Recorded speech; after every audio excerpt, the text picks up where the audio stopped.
Мусатова, така вече, една учителка. Учителка? Да, директора беше Батай.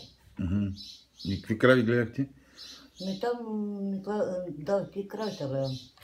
Аз корите от тях, отивате и пасете ги. Пасете ги.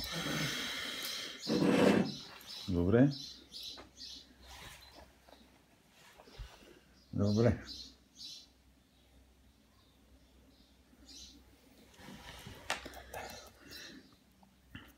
Семейно положение как си?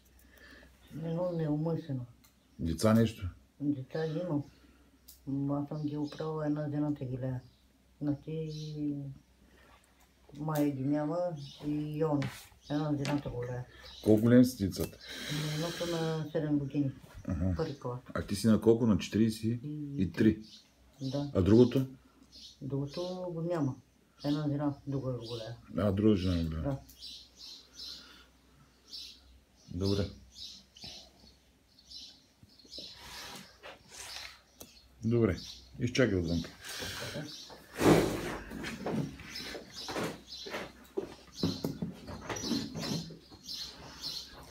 Юли Гецо се казвам, на 38 години. Монтьор, шофьор категории имам и от 3 години бях по програми към областта и към това. А пък по 20 години на Волчител съм. Аз съм на Строгоза, аз живея. А на Волчител е баща ми на 85 години. И сина ми и снаха ми и гледаме свине от 20 години. Аз ги завъди, майка ми тогава почина. Сега пак ли гледате свине? Имам сега една, другата я заклахме. Майка? Да. А мъжки свинаги си имаме. Заклаваме го него по Коледа, взимаваме друго. И каква порода гледате?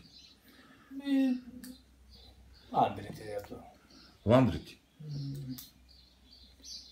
А сега това зимата бях взимал едно шарено отгоре на Митрополия, че моята жена оттам едни циганчета.